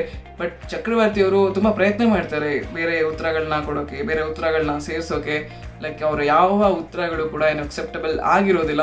ಅದಾದ ನಂತರ ಇನ್ನೊಂದು ಹೇಳೋದೇನೆಂದರೆ, ಜನರಿಗೆ ಎಲ್ರಿಗೂ ಗೊತ್ತಾಗಿರೋದು ಪ್ರಶಾಂತ್ ಅವ್ರಿಗೆ ವೈಷ್ಣವಿ ಅವ್ರ ಮೇಲೆ ಎಷ್ಟು ನಂಬಿಕೆ ಇದೆ ಅನ್ನೋದು. ಲೈಕ್ ಅವರು ಚಕ್ರವರ್ತಿ ಏನು ಹೇಳಿದ್ರು ಕೂಡ ನಂಬೋದೇ ಇಲ್ಲ, ಪದೇ ಪದೇ ಕೇಳ್ತಾರೆ ವೈಷ್ಣವಿ ನನ್ನ ಬಗ್ಗೆ ಆ ರೀತಿ ಹೇಳಿದ್ಲ, ಅವಳು ಆ ರೀತಿ ಅಲ್ವಲ್ಲ. ಸೊ ಈ ರೀತಿ ಎಲ್ಲ ಏನು ಪ್ರಶಾಂತ್ ಅವರು ಕೇಳಿದ್ರು, ಇದೆಲ್ಲ ಕೂಡ ಗೊತ್ತಾಯಿತು. ಮತ್ತು ನಿಮ್ಮ ಬಗ್ಗೆನೂ ಕೂಡ ಈಗ ಜನರಿಗೆ ಗೊತ್ತಾಗಿದೆ ಅಂತೆಲ್ಲ ಮಾತಾಡ್ತಾರೆ. ಬಟ್ ಫೈನಲಿ ಇಲ್ಲಿ ಏನು ಪ್ರಾಬ್ಲಮ್ ಇದ್ದಿದ್ದು ಕೇವಲ ಚಕ್ರವರ್ತಿಯವರ ವಿಷಯದಲ್ಲಿ ಮಾತ್ರ. ಬಿಕಾಸ್ ಅವರೇ ಎಲ್ಲಾನು ತಂದು ಹಾಕಿದ್ದು, ಅವರೇ ಜಗಳ ಮಾಡಿದ್ದು. ಅದಾದ ನಂತರ ಆ ಒಂದು ವೈಷ್ಣವಿಯವರ ವಿಚಾರ ಆದಮೇಲೆ ಏನು ಚಕ್ರವರ್ತಿಯವರು ಪ್ರಶಾಂತ್ಗೆ ಬೈತಾ ಇದ್ರು, ಅಂದರೆ ಬೇಡವಾಗಿದ್ದ ವಿಚಾರಗಳನ್ನ ಒಳಗಡೆ ತಗೊಬಂದು ಏನು ಮಾತಾಡ್ತಿದ್ರು. ಸೊ ಇದೆಲ್ಲದ್ರ ಬಗ್ಗೆ ಸುದೀಪ್ ಅವರು ಮಾತಾಡ್ತಾರೆ ಮತ್ತು ಬೈತಾರೆ. ಲೈಕ್ ಎಷ್ಟು ಸರಿ ಅಂತ ನಾವು ಬೀಪ್ ಹಾಕೋಕ್ಕಾಗುತ್ತೆ, ಎಷ್ಟು ಕೆಟ್ಟ ಮಾತುಗಳನ್ನ ನೀವು ಮಾತಾಡ್ತಿದ್ರೆ ಈ ಶೋಲಿ. ಲೈಕ್ ನಾವೆಲ್ಲರೂ ಕೂಡ ಕೂತ್ಕೊಂಡು ನೋಡಬೇಕು, ಇಂಥ ಶೋಲಿ ನೀವು ಈ ರೀತಿ ಎಲ್ಲ ಮಾತಾಡೋದು ತಪ್ಪಾಗುತ್ತೆ. ಅಟ್ಲೀಸ್ಟ್ ಇನ್ನು ಮೇಲಿಂದಾದರೂ ಸರಿಯಾಗಿ ಕರೆಕ್ಟಾಗಿ ಮಾತಾಡಿ. ಬಿಕಾಸ್ ನಿಮಗೆ ತುಂಬಾ ಜ್ಞಾನ ಇದೆ, ನೀವು ತುಂಬ ಓದಿದ್ದೀರಾ, ತಿಳ್ಕೊಂಡಿದ್ದೀರಾ. ಕೆಲವೊಮ್ಮೆ ನನಗೆ ಅಂದರೆ ಸುದೀಪ್ ಅವ್ರಿಗೇನೆ ಲೈಕ್ ಅವ್ರು ಹೇಳಿದ ಪ್ರಕಾರ ಏನು ಈ ವ್ಯಕ್ತಿಲಿ ಇಷ್ಟೊಂದು ಜ್ಞಾನ ಇದೆಯಾ, ಇಷ್ಟೊಂದು ತಿಳ್ಕೊಂಡಿದ್ದಾರೆ, ಇಷ್ಟೊಂದು ಓದಿದಾರ ಇವರು ಅಂತೆಲ್ಲ ಅಂದ್ಕೊಂಡಿದ್ದೆ ನಾನು ಅಂತ ಸುದೀಪ್ ಅವ್ರು ಕೂಡ ಹೇಳ್ತಾರೆ. ಬಟ್ ಸ್ಟಿಲ್ ಕಂಟಿನ್ಯೂ ಮಾಡಿ, ಆ ರೀತಿ ಎಲ್ಲ ನಾವು ಅಂದ್ಕೊಂಡಿರ್ತೀವಿ ನಿಮ್ಮ ಬಗ್ಗೆ. ಬಟ್ ಇವಾಗ ನೀವು ಮಾತಾಡಿದ್ದು ನೋಡಿದ್ರೆ ಇದು ಕೂಡ ಜ್ಞಾನನ ಅಂತೆಲ್ಲ ನಾವು ಅಂದ್ಕೋಬೇಕು. ಸೊ ಆ ರೀತಿ ಮತ್ತೆ ಏನು ರಿಪೀಟ್ ಮಾಡೋಕೆ ಹೋಗ್ಬೇಡಿ. ಎಲ್ಲಿ ಎಷ್ಟು ಮಾತಾಡಬೇಕು, ಏನು ಮಾತಾಡಬೇಕು, ಮತ್ತು ಕೆಟ್ಟ ಮಾತುಗಳನ್ನ ದಯವಿಟ್ಟು ಯೂಸ್ ಮಾಡಿಬಿಡಿ ಅಂತ ಸುದೀಪ್ ಅವರು ಹೇಳ್ತಾರೆ. ಇದಾದ ನಂತರ ನೆಕ್ಸ್ಟ್ ಶಮಂತ್ ಅವರು ಬಾತ್ರೂಮಿಂದ ಬಂದು ಏಪ್ರಾನ್ನ ಏನು ತೊಗೊಂಡ್ರು ಇದ್ರ ಬಗ್ಗೆ ಒಂದು ವಿಷಯ ಆಗುತ್ತೆ, ಅಂದರೆ ಮಾತಾಡ್ತಾರೆ. ಸೊ ಇಲ್ಲಿ ನಾನು ರಿವ್ಯೂ ಮಾಡಬೇಕಾದ್ರೆ ಮೊನ್ನೆ ಇದನ್ನ ಖಂಡಿತವಾಗ್ಲೂ ಗಮನಿಸಿರಲಿಲ್ಲ. ಲೈಕ್ ಪ್ರೀವಿಯಸ್ ಹಿಂದಿನ ಟಾಸ್ಕಲ್ಲಿ ಏನು ಮೊಟ್ಟೆ ತಲೆಗೊಡಿಯುವಂಥ ಟಾಸ್ಕಲ್ಲಿ ಏನಿರುತ್ತೆ, ಸೊ ಆ ಟಾಸ್ಕಲ್ಲಿ ನಾನು ಕೂಡ ಇದನ್ನು ಅಷ್ಟಾಗಿ ಗಮನಿಸಿರಲಿಲ್ಲ. ಸೊ ಇಲ್ಲೂ ಕೂಡ ನನಗೆ ಅರ್ಥ ಆಯಿತು ಲೈಕ್ ಇಲ್ಲಿ ಮೋಸ ಆಗಿದೆ ಅಂತ. ಬಿಕಾಸ್ ಯಾವ ರೀತಿ ಅಂತ ನೋಡೋದಾದರೆ, ಆ ಒಂದು ಹಿಂದಿನ ದಿನ ಟಾಸ್ಕ್ ಏನಿರುತ್ತೆ ಅವಾಗ ಏನು ಗೋಲ್ಡನ್ ಎಕ್ಸ್ ಇರೋರು ಇನ್ನೊಬ್ರು ತಲೆಗೆ ಹೊಡಿಬೇಕಾಗಿರುತ್ತಲ್ಲ, ಯಾರ ಹತ್ರ ಗೋಲ್ಡನ್ ಎಕ್ಸ್ ಇಲ್ಲ ಅವ್ರಿಗೆ. ಸೊ ಅವರೆಲ್ಲ ಹೋಗಿ ಬಾತ್ರೂಮಲ್ಲಿ ಔತ್ಕೊಂಡಿರ್ತಾರೆ. ಆ ಒಂದು ಸಂದರ್ಭದಲ್ಲಿ ಏನು ಟಂಕಶಾಲಿದು ಬಜರ್ ಆಗುತ್ತೆ. ಆಗ ದಿವ್ಯ ಹುಡುಗ ಅವರು ಯಾರ ಹತ್ರ ಗೋಲ್ಡನ್ ಎಕ್ಸ್ ಇರುತ್ತೆ ಅವ್ರಿಗೆ ಮಾತ್ರ ಒಂದು ರೂಲ್ಸ್ನ ಹೇಳ್ತಾರೆ. ಲೈಕ್ ಎಲ್ರಿಗೂ ರೂಲ್ಸ್ ಮಾಡ್ತಾರೆ, ಬಟ್ ಹೇಳೋದು ಮಾತ್ರ ಇವ್ರ 5 ಜನಕ್ಕೆ ಮಾತ್ರ. ಸೊ ಅವರು ಹೇಳೋದೇನಂದ್ರೆ ಇಲ್ಲಿ ಈ ಒಂದು ಪೀರಿಯಡ್ ಆಫ್ ಟೈಮಲ್ಲಿ, ಅಂದರೆ ಇವಾಗ ಏನು ಈ ಒಂದು ಟಾಸ್ಕ್ ನಡೀತಿದೆ ಈ ಟೈಮಲ್ಲಿ ಮಾತ್ರ ನೀವು ಮನೆಯ ಯಾವುದೇ ಭಾಗದಲ್ಲಿದ್ದರೂ ಕೂಡ ಅಲ್ಲಿಂದ ಬಂದು ಏಪ್ರನ್ನ ತೊಗೊಂಡು ನೀವು ಟಾಸ್ಕ್ನ ಶುರು ಮಾಡ್ಬೋದು ಅಂತ ಹೇಳಿರ್ತಾರೆ. ಬಟ್ ಇದು ಬಾತ್ರೂಮಲ್ಲಿ ಏನಿರ್ತಾರೆ, ಪ್ರಶಾಂತ್ ಅವರು ಇರ್ತಾರೆ, ವೈಷ್ಣವಿ ಅವರು ಇರ್ತಾರೆ, ಅದಾದ ನಂತರ ಪ್ರಿಯಾಂಕಾ ತಿಮೇಶ್ ಇರ್ತಾರೆ, ಮತ್ತು ಶುಭಾ ಪೂಂಜಾ ಅವರು ಇರ್ತಾರೆ. ಸೊ ಇವ್ರು 4 ಜನಕ್ಕೆ ಇದು ಗೊತ್ತಿರೋದಿಲ್ಲ ರೂಲ್ಸು. ಸೊ ಹಾಗಾಗಿ ಮತ್ತೆ ಸುದೀಪ್ ಅವರು ಕೇಳ್ತಾರೆ, ಈ ರೂಲ್ಸ್ ಮಾಡಿದ್ದು ಕೇವಲ ಈ ಒಂದು 5 ಜನಕ್ಕೆ ಮಾತ್ರನಾ ಅಂತ. ಅದಾದ್ಮೇಲಿಂದ ಮತ್ತೆ ನೆಕ್ಸ್ಟ್ ಡೇ ನಮಗೆ ಗೊತ್ತೇ ಇದೆ, ಶಮಂತ್ ಅವರು ಏನು ರೆಸ್ಟ್ ರೂಮ್ಗೆ ಹೋಗ್ತಾರೆ, ಅಲ್ಲೇ ವೆಯ್ಟ್ ಮಾಡ್ತಾ ಇರ್ತಾರೆ. ಲೈಕ್ ಬಜಾರ್ ಆಗೋರ್ಗೂ ಕೂಡ ವೆಯ್ಟ್ ಮಾಡ್ತಾ ಇರ್ತಾರೆ. ಸೊ ಇಲ್ಲಿ ಶಮಂತ್ ಅವರು ಕೂಡ ಸುಳ್ಳು ಹೇಳಿರ್ತಾರೆ. ಸೊ ಇಲ್ಲಿ ಶಮಂತ್ ಅವರು ಹೇಳೋ ಸುಳ್ಳು ಏನಂದರೆ, ನಾನು ರೆಸ್ಟ್ ರೂಮ್ಗೆ ಹೋಗಿದ್ದೆ, ಅಷ್ಟರಲ್ಲಿ ಬಜಾರ್ ಆಯಿತು, ನಾನು ಅಲ್ಲಿಂದ ಓಡ್ ಬಂದು ಏಪ್ರನ್ ತೊಗೊಂಡೆ ಅಂತ. ಬಟ್ ಇಲ್ಲಿ ಸುದೀಪ್ ಅವರು ಹೇಳೋದೇನೆಂದರೆ, ನೀವು ಆ ಒಂದು ಸುಳ್ಳನ್ನು ಬಿಟ್ಬಿಟ್ಟು ಪ್ರಶಾಂತ್ ಅವರು ಇನ್ನೊಂದು ವಾದ ಮಾಡಿದರು. ಲೈಕ್ ರೂಲ್ಸ್ ಚೇಂಜ್ ಮಾಡಿರೋದು ನಮ್ಗೆ ಯಾರಿಗೂ ಗೊತ್ತಿಲ್ಲ, ಸೊ ಆ ರೂಲ್ಸ್ನ ನೀವು ಹೇಳಬೇಕಿತ್ತು. ಅದು ಬಿಟ್ಟು ನಿಮಗೆ ಬೇಕಾದಂಗೆಲ್ಲ ರೂಲ್ಸ್ ಚೇಂಜ್ ಮಾಡ್ಕೋತೀರಾ ಅನ್ನೋ ವಾದ ಪ್ರಶಾಂತ್ ಅವ್ರದ್ದು ಏನಿತ್ತು, ಅದೇ ವಾದನ ಇಟ್ಕೊಂಡು ನೀವೇನಾದರೂ ಲೈಕ್ ದಿವ್ಯ ಹುಡುಗ ಅವ್ರನ್ನ ಕೇಳಿದಿದ್ರೆ ನಿಮ್ದಲ್ಲಿ ಸರಿ ಇರ್ತಿತ್ತು. ಬಟ್ ನೀವಿಲ್ಲಿ ಆ ರೀತಿ ಮಾಡಲಿಲ್ಲ. ನೀವು ಇಲ್ಲಿ ಏನು ಸುಳ್ಳು ಹೇಳಿದ್ರಿ, ಸುಮ್ಮನೆ ಅಲ್ಲೇ ನಿಂತ್ಕೊಂಡು ವೆಯ್ಟ್ ಮಾಡ್ಕೊಂಡು ಬಂದು ಹೇಳಿದ್ರಿ. ಲೈಕ್ ನೀವೇನಾದರೂ ಕರೆಕ್ಟ್ ರೀಸನ್ ಕೊಟ್ಟು ವಾದ ಮಾಡಿದಿದ್ರೆ ಲೈಕ್ ನಿಮ್ಮದೇ ಸರಿ ಇರ್ತಿತ್ತು ಅಂತ ಏನು ಹೇಳ್ತಾರೆ. ಇದಾದ ನಂತರ ಮತ್ತೆ ದಿವ್ಯ ಹುಡುಗ ಅವ್ರಿಗೆ ರೂಲ್ಸ್ ಅಂತ ಮಾಡಿದ್ಮೇಲೆ ಎಲ್ರಿಗೂ ಕೂಡ ಮಾಡ್ಬೇಕು, ನೀವು ಎಲ್ರಿಗೂ ಕೂಡ ತಿಳಿಸ್ಬೇಕು. ಸೊ ನೀವು ಒಂದು 5 ಜನಕ್ಕೆ ತಿಳಿಸ್ಬಿಟ್ಟು ಮಿಕ್ದವ್ರಿಗೆ ಯಾರಿಗೂ ತಿಳಿಸಿಲ್ಲ ಅಂದ ತಕ್ಷಣ ಅದು ಖಂಡಿತವಾಗ್ಲೂ ಮೋಸ ಆಗುತ್ತೆ, ಮಿಕ್ದವ್ರಿಗೆ ಮಾಡಿದ ಮೋಸ ಅಂತೆಲ್ಲ ಹೇಳ್ತಾರೆ. ಸೊ ಇಲ್ಲಿ ಮತ್ತೆ ಏನು ಡಿ ಅವ್ರದ್ದೇ ಏನೋ ತಪ್ಪು ಅಂತ ಕನ್ಸಿಡರ್ ಮಾಡ್ಬೋದು ನಾವು. ಅದಾದ ನಂತರ ನೆಕ್ಸ್ಟು ಇನ್ನೊಂದು ಏನು ಅರವಿಂದ್ ಹಾಗೇನೆ ರಘು ಅವರ ವಿಚಾರದಲ್ಲಿ ಏನಾಯಿತು, ಒಂದು ಕಟ್ಟಿಂಗ್ ಮಿಷಿನ್ ಎಕ್ಸ್ಚೇಂಜ್ ಏನಾಯಿತು, ಸೊ ಇದ್ರ ಬಗ್ಗೆ ಸುದೀಪ್ ಅವರು ಮಾತಾಡ್ತಾರೆ. ಸೊ ಇಲ್ಲಿ ಒಂದು ಪ್ರಶ್ನೆ ಅರವಿಂದ್ ಅವ್ರಿಗೆ ಕೇಳೋದೇನೆಂದರೆ, ಲೈಕ್ ನೀವು ಆ ಒಂದು ಮಿಷಿನ್ನ ಎಕ್ಸ್ಚೇಂಜ್ ಮಾಡೋಕ್ಕಿಂತ ಮುಂಚೆ ರಘು ಅವ್ರಿಗೆ ಸಾರಿ ಕೇಳ್ತೀರಾ, ಯಾಕೆ? ನೀವು ಸಾರಿ ಕೇಳಿದ್ದೀರಾ ಅಂದರೆ ಅಲ್ಲಿ ನಿಮ್ಮ ತಪ್ಪು ಆಗಿದೆ ಅಂತ ಅರ್ಥ ತಾನೆ. ನೀವೇನೋ ಮಾಡ್ಕೊಂಡ್ರಿ, ನೀವೆಲ್ಲ ಕಟ್ ಮಾಡ್ಕೊಂಡ್ರಿ, ಓಕೆ, ಬಟ್ ಸ್ಟಿಲ್ ನೀವು ಯಾಕೆ ರಘು ಬಗ್ಗೆ ಯೋಚನೆ ಮಾಡಲಿಲ್ಲ? ಸೊ ಇಲ್ಲಿ ರಘು ಬಗ್ಗೆ ಯೋಚನೆ ಮಾಡಿದ್ದು ಪ್ರಶಾಂತ್ ಅವರು. ಸೊ ಪ್ರಶಾಂತ್ ಅವ್ರನ್ನ ಮತ್ತೆ ಕೇಳ್ತಾರೆ ಏನಾಯಿತು ಅಲ್ಲಿ ಅಂತ ಕೇಳಿದಾಗ, ಲೈಕ್ ಪ್ರಶಾಂತ್ ಅವರು ಈ ರೀತಿ ಎಕ್ಸ್ಚೇಂಜ್ ಆಯಿತು, ಮತ್ತು ನಾನು ಎಕ್ಸ್ಚೇಂಜ್ ಮಾಡಿದಾಗ ಲೈಕ್ ಶುಭಾ ಪೂಂಜಾ ಅವ್ರನ್ನ ಎಕ್ಸ್ಚೇಂಜ್ ಮಾಡ್ಕೊಂಡು ಇರ್ಬೇಕಾದ್ರೆ ನಂದನ್ನ ಫೌಲ್ ಅಂತ ದಿವ್ಯ ಹುಡುಗ ಅವ್ರು ಹೇಳಿದ್ರು. ಬಟ್ ಅರವಿಂದ್ ಅವ್ರು ಮಾಡಬೇಕಾದ್ರೆ ಅದನ್ನ ಫೌಲ್ ಅಂತ ದಿವ್ಯ ಅವ್ರು ಹೇಳಿಲ್ಲ. ಮತ್ತು ನನಗೆ ಅದಕ್ಕಿಂತ ಹೆಚ್ಚಾಗಿ ರಘುಗೆ ಮೋಸ ಆಗ್ತಿದೆ, ಸೊ ಅದ್ರ ವಿರುದ್ಧ ನಾನು ಹೋರಾಡಬೇಕಿತ್ತು, ಅದ್ರ ವಿರುದ್ಧ ನಾನು ಮಾತಾಡಬೇಕಿತ್ತು. ಸೊ ಹಾಗಾಗಿ ನಾನು ಮಾತಾಡಿದೆ, ಮತ್ತು ನಾನು ಅಲ್ಲಿ ವಾಯ್ಸ್ ಕೂಡ ರೈಸ್ ಮಾಡಲಿಲ್ಲ, ಲೈಕ್ ಸನ್ನೆ ಮಾಡಿದೆ ಅವ್ರಿಗೆ. ಏನು ಆದಷ್ಟು ಎಷ್ಟು ಸಾಫ್ಟಾಗಿ ಹೇಳೋಕ್ಕಾಗುತ್ತೋ ಅಷ್ಟೇ ಸಾಫ್ಟಾಗಿ ಹೇಳಿದೆ ನಾನು ಅಂತ ಪ್ರಶಾಂತ್ ಅವರು ಹೇಳ್ತಾರೆ. ಸೊ ಇಲ್ಲಿ ಮತ್ತೆ ಅರವಿಂದ್ ಅವ್ರನ್ನ ಏನೋ ಸುದೀಪ್ ಅವರು ಕೇಳ್ತಾರೆ, ಇಲ್ಲಿ ಪ್ರಶಾಂತ್ ಅವರು ಹೇಳಿದ್ರಲ್ಲಿ ಏನು ತಪ್ಪಿತ್ತು? ನಿಮಗೂ ಕೂಡ ಅದು ಒಳ್ಳೇದೇ ಆಗ್ತಿತ್ತು ತಾನೆ. ಲೈಕ್ ನೀವು ಅವ್ರಿಗೆ ಹೆಲ್ಪ್ ಮಾಡಿದಿದ್ರೆ ಸರಿ ಇರ್ತಿತ್ತು. ನೀವು ಕೇವಲ ನಿಮ್ಮ ಬಗ್ಗೆ ಮಾತ್ರ ಯೋಚನೆ ಮಾಡಿದ್ರಿ, ನಿಮ್ಮ ಪಕ್ಕದಲ್ಲಿ ಇರೋದ್ರ ಬಗ್ಗೆ ನೀವು ಯೋಚನೆನೇ ಮಾಡಲಿಲ್ವಲ್ಲ ಅಂತ ಕೇಳ್ತಾರೆ. ಲೈಕ್ ಅರವಿಂದ್ ಅವರು ಏನು ಹೇಳಿದ್ರು ಕೂಡ ಒಪ್ಕೋತಾರೆ, ಏನು ತಿರ್ವಾಕೊಂಡು ಮಾತಾಡೋದಿಲ್ಲ, ಓಕೆ, ಬಟ್ ಸ್ಟಿಲ್ ಇದನ್ನು ಸುಮಾರು ಸರಿ ನೋಡಿದ್ದೀವಿ ನಾವು, ಹೇಳ್ದಾಗೆಲ್ಲ ಒಪ್ಕೋತಾರೆ. ಬಟ್ ಇನ್ನೊಂದು ಸಿಚುವೇಶನ್ಸ್ ಬಂದಾಗ ಅವ್ರು ವಾಪಸ್ ಅದೇ ರೀತಿ ಆಗ್ತಾರೆ. ಕೇವಲ ಅರವಿಂದ್ ಅವರು ಅಂತಲ್ಲ, ಮನೇಲಿರೋರು ಎಲ್ಲರೂ ಕೂಡ ಕೆಲವೊಬ್ಬರನ್ನ ಬಿಡ್ಬೋದು, ಎಕ್ಸೆಪ್ಷನ್ಸ್ ಇದೆ, ಬಟ್ ಸ್ಟಿಲ್ ಆಲ್ಮೋಸ್ಟ್ ಎಲ್ಲರೂ ಕೂಡ ಸ್ಯಾಟರ್ಡೆ ಅಥವಾ ಸಂಡೇ ಸುದೀಪ್ ಅವ್ರು ಏನು ಹೇಳ್ತಾರೆ ಕೇಳಿಸ್ಕೋತಾರೆ. ಮತ್ತೆ ಇನ್ನು 5 ದಿನ ಏನಿರುತ್ತೆ ಸೇಮ್ ಅವರ ವರ್ತನೆಗಳನ್ನ ಅಥವಾ ಅವ್ರ ಬಿಹೇವಿಯರ್ನೇ ಅವರು ಕಂಟಿನ್ಯೂ ಮಾಡ್ತಾ ಹೋಗ್ತಿರ್ತಾರೆ. ಸೊ ಇಲ್ಲಿ ಮತ್ತೆ ಅರವಿಂದ್ ಅವ್ರದ್ದು ಏನೋ ತಪ್ಪು ಅಂತ ಕನ್ಸಿಡರ್ ಮಾಡ್ಬೋದು. ಅದಾದ ನಂತರ ನೆಕ್ಸ್ಟು ಇನ್ನೊಂದು ವಿಷಯ ಬಂದ್ಬಿಟ್ಟು ಪ್ರಶಾಂತ್ ಅವರು ಹಾಗೇನೆ ಮಂಜು ಅವರ ವಿಷಯದಲ್ಲಿ ಮಾತಾಡ್ತಾರೆ. ಸೊ ಅವರು ಏಪ್ರಾನ್ ಏನು ಮಂಜು ಅವರು ಧರಿಸಿದ್ದೀನಿ ಅಂತ ಹೇಳ್ತಿದ್ರು, ಕುತ್ತಿಗೆ ಹಾಕೊಂಡಿದ್ದೀನಿ ಅಂತ, ಮತ್ತೆ ಇವರು ಹಾಕೊಂಡಿಲ್ಲ, ನಾನು ಕೈಯಲ್ಲಿ ಇಟ್ಕೊಂಡಿದ್ದೆ, ನಾನು ಫಸ್ಟ್ ತಗೊಂಡಿದ್ದು ಅಂತ ಏನು ವಾದ ಮಾಡ್ತಿದ್ರು. ಸೊ ಇಲ್ಲಿ ಇಬ್ರದ್ದು ಕೂಡ ತಪ್ಪಿಲ್ಲ. ಮತ್ತೆ ಏನು ದಿವ್ಯ ಹುಡುಗ ಏನು ಡಿಸಿಷನ್ ಕೊಟ್ಟರು ಅದರಲ್ಲೂ ಕೂಡ ತಪ್ಪಿಲ್ಲ. ಬಿಕಾಸ್ ನೀವು ಕೊಟ್ಟಿದ್ದ ಡಿಸಿಷನ್ ರೂಲ್ ಬುಕ್ ಪ್ರಕಾರ ಕರೆಕ್ಟ್ ಆಗೇನೆ ಇತ್ತು. ಬಟ್ ಸ್ಟಿಲ್ ಇಲ್ಲಿ ನೀವು ಮಾಡಬೇಕಾಗಿದ್ದು ಏನು ಅಂದರೆ, ಇವರಿಬ್ರು ಜಗಳ ಆಡ್ತಿರ್ಬೇಕಾದ್ರೆ ನಿಮ್ಗೆ ಅದನ್ನ ಕಂಟ್ರೋಲ್ ಮಾಡೋಕ್ಕೆ ಆಗ್ತಿಲ್ಲ ಅಂದಾಗ ನೀವು ಹೊಸ ರೂಲ್ ಏನಾದರೂ ಮಾಡಬೇಕಿತ್ತು. ಇಬ್ರನ್ನೇ ವಾಪಸ್ ಏನು ಮನೆ ಡೋರ್ ಹತ್ರ ಕಳಿಸ್ಬಿಟ್ಟು, ಅಂದರೆ ಡೋರ್ ಎಂಟ್ರೆನ್ಸಿಂದ ಮತ್ತೆ ಏನು ಕೌಂಟ್ ಕೊಟ್ಟು 1 2 3 ಕೌಂಟ್ ಕೊಟ್ಟು ವಾಪಸ್ ಏಪ್ರಿಲ್ ತಗೊಳ್ಳೋ ರೀತಿ ಮಾಡಬೇಕಿತ್ತು. ಇಲ್ಲಾಂದರೆ ಬಿಗ್ ಬಾಸ್ಗೆ ನೀವು ಏನಾದರೂ ರಿಕ್ವೆಸ್ಟ್ ಮಾಡ್ಕೋಬೇಕಿತ್ತು, ಇನ್ನೊಂದ್ಸರಿ ಬಜರ್ ಹಾಕಿ ಅಂತ ಕೇಳ್ಬೋದಿತ್ತು. ಬಟ್ ಸ್ಟಿಲ್ ನೀವು ಅದನ್ನು ಮಾಡಲಿಲ್ಲ. ಮಾಡಿದಿದ್ರೆ ಒಳ್ಳೇದಾಗ್ತಿತ್ತು. ಬಟ್ ಇಲ್ಲಿ 3 ಜನರದ್ದು ಕೂಡ ತಪ್ಪಿಲ್ಲ. ಅಗೇನ್ ಮಂಜು ಮತ್ತೆ ಏನು ಪ್ರಶಾಂತ್ ಅವ್ರನ್ನ ಖಂಡಿತವಾಗ್ಲೂ ನಾನು ಶ್ಲಾಘಿಸ್ತೀನಿ. ಬಿಕಾಸ್ ಏನು ಮಂಜು ಅವರು ಕೂಡ ಬಿಟ್ಕೊಡೋಕೆ ರೆಡಿ ಆಗಿದ್ರು, ನಂತರ ಏನು ಕೊನೆಗೆ ಪ್ರಶಾಂತ್ ಅವರು ಬಿಟ್ಕೊಟ್ರು. ಬಟ್ ಇಲ್ಲಿ ಪ್ರಾಬ್ಲಮ್ ಆಗಿದ್ದು, ನೀವು ಇಂಥ ಒಂದು ಸಿಚುವೇಶನಲ್ಲಿ ನೀವು ಯಾವ ರೀತಿ ಏನು ಡಿಸಿಷನ್ ತೊಗೊಂಡ್ರಿ ಅನ್ನೋದು ಏನು ಮುಖ್ಯ ಆಗ್ತಿತ್ತು. ನಿಮ್ಗೊಂದು ಒಳ್ಳೆ ಅವಕಾಶ ಇತ್ತು ಕರೆಕ್ಟಾಗಿ ಡಿಸಿಷನ್ ತೊಗೊಳಕ್ಕೆ, ಬಟ್ ತೊಗೊಳಕ್ಕಾಗಲಿಲ್ಲ ಅಲ್ಲಿ ಅಂತ ಸುದೀಪ್ ಅವರು ಹೇಳ್ತಾರೆ. ಇದಾದ ನಂತರ ಮತ್ತೆ ಏನು ಅರವಿಂದ್ ಹಾಗೇನೆ ಪ್ರಶಾಂತ್ ಅವ್ರ ಮಧ್ಯದಲ್ಲಿ ಜಗಳ ಏನಾಯಿತು ಇದ್ರ ಬಗ್ಗೆ ಏನು ಸುದೀಪ್ ಅವರು ಮಾತಾಡ್ತಾರೆ. ಸೊ ಇಲ್ಲಿ ನೀಟಾಗಿ ಕೇಳ್ತಾರೆ ಸುದೀಪ್ ಅವರು ಏನಾಯಿತು. ಫಸ್ಟ್ ಆಫ್ ಆಲ್ ಅರವಿಂದ್ ಅವ್ರನ್ನ ಕೇಳ್ತಾರೆ. ಅರವಿಂದ್ ಅವರು ನಂದೇ ತಪ್ಪಾಯಿತು ಸರ್, ತುಂಬ ಎಂಬ್ಯಾರಸ್ಡ್ ಅನ್ನಿಸ್ತಿದೆ ನನಗೆ, ನಾನು ಆ ರೀತಿ ಮಾತಾಡಬಾರ್ದಿತ್ತು ಅವ್ರಿಗೆ ಅಂತೆಲ್ಲ ಹೇಳ್ತಾರೆ. ಅದಾದ ನಂತರ ಪ್ರಶಾಂತ್ ಅವ್ರನ್ನ ಏನಾಯಿತು ಅಂತ ಕೇಳಿದಾಗ ಪ್ರಶಾಂತ್ ಅವ್ರು ಹೇಳೋದೇನೆಂದರೆ, ಲೈಕ್ ನಿನ್ನೆ ಹಿಂದಿನ ದಿನ ರಾತ್ರಿ ನಾನು ದಿವ್ಯ ಹುಡುಗ ಅವ್ರ ಹತ್ರ ಏನು ಹೋಗಿ ಸಾರಿ ಕೇಳಿದ್ದೆ. ಬಿಕಾಸ್ ಅವ್ರ ತಪ್ಪು ಅಂತ ನಾನು ಹೇಳಿದ್ದೆ, ನಾನು ತುಂಬ ಜೋರಾಗಿಲ್ಲ ಮಾತಾಡಿದ್ದೆ. ಬಟ್ ಸ್ಟಿಲ್ ನಾನೇನು ನನ್ನ ತಪ್ಪಿಲ್ಲ ಅಂತೇನು ಅವ್ರ ಹತ್ರ ಹೋಗಿ ಹೇಳಲಿಲ್ಲ. ಅವ್ರ ತಪ್ಪಿತ್ತು ಅಂತ ನಾನು ಏನು ಹೇಳಿದೆ ಅದನ್ನೇ ವಾಪಸ್ ಹೋಗಿ ಅವ್ರ ಹತ್ರ ಹೇಳಿದೆ. ಬಟ್ ಸ್ಟಿಲ್ ನಾನು ತುಂಬ ಜೋರಾಗಿ ಹೇಳಿದ್ರಿಂದ ಇದನ್ನೆಲ್ಲ ಇಲ್ಲಿಗೆ ಬಿಟ್ಬಿಡೋಣ ಸಾರಿ ಅಂತ ಕೂಡ ಕೇಳಿ ನಾನು ಸುಮ್ಮನಾದೆ. ಮತ್ತೆ ಏನು ಆ ವಿಷಯನ ಅಲ್ಲಿಗೆ ಬಿಟ್ಬಿಟ್ಟೆ ಅಂತ ಪ್ರಶಾಂತ್ ಅವರು ಹೇಳ್ತಾರೆ. ಮತ್ತೆ ದಿವ್ಯ ಹುಡುಗ ಅವ್ರನ್ನ ಇದೇ ಪ್ರಶ್ನೆ ಕೇಳಿದಾಗ ಪ್ರಶಾಂತ್ ಅವರು ಇದೇ ರೀತಿ ನಿಮ್ಮ ಹತ್ರ ಹೇಳಿದ್ರ ಅಂದಾಗ ಏನು ದಿವ್ಯ ಅವರು ಕೂಡ ಹೌದು ಸರ್ ಇದೇ ರೀತಿ ಅವರು ಹೇಳಿದ್ರು ಅಂತ ಏನು ದಿವ್ಯ ಅವ್ರು ಹೇಳ್ತಾರೆ.